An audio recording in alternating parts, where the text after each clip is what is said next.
ఆదిలాబాద్ వ్యవసాయ మార్కెట్ యార్డ్ను జిల్లా కలెక్టర్ రాజశ్రీచ ఆకస్మికంగా తనిఖీ చేశారు. రైతులు ఎదుర్కొంటున్న సమస్యలను క్షేత్రస్థాయిలో పరిశీలించి కాంటా నిర్వహణ, పట్టీల జారీ, మౌలిక వసతులపై రైతులతో నేరుగా మాట్లాడారు. మార్కెట్లో రద్దీని తగ్గించేందుకు ప్రస్తుత కాంటాలకు అదనంగా మరో 5 తూకం కేంద్రాలను తక్షణమే ఏర్పాటు చేయాలని అధికారులను ఆదేశించారు.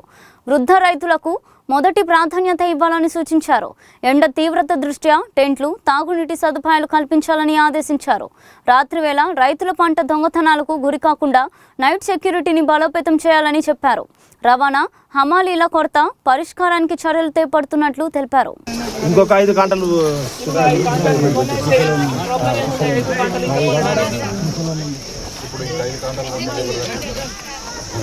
ఆయనకి ఇప్పుడు మనం ఒకటే చెప్తున్నాం, కాంటా ప్రాబ్లం ఉండదు. కాంటా చేసి మీరు అంతా ఇక్కడ ఉంచుకునే ప్రాబ్లం లేదు. ప్రాబ్లం ఎక్కడ వస్తాయి అంటే మీకు లోడింగ్ కోసం ప్రాబ్లం.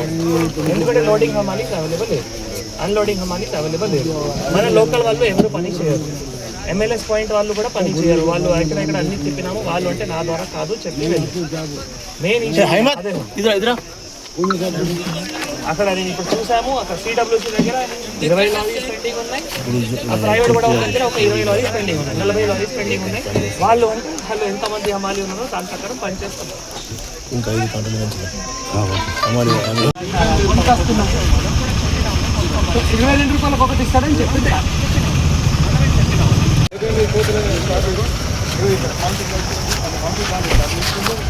ఇక్కడ మా 78 సంవత్సరాలు ఇక్కడ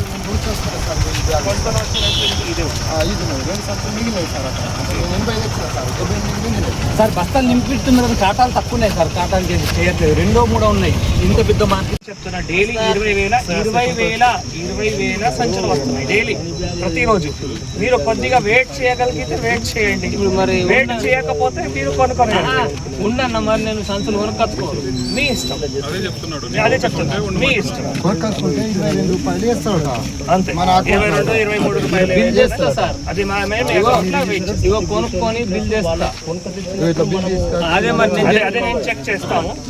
అదే నేను చెక్ చేస్తాము, ఇప్పుడు ఫర్ ఎగ్జాంపుల్ ఈయనకి బిల్ ఇచ్చారు కదా, ఆ బిల్ ఇచ్చేటువంటి మనం ఏ విధంగా రికార్డ్ మెయింటైన్ చేస్తున్నాము, సో దట్ మళ్ళీ ఆయనకి డబ్బులు ఏ విధంగా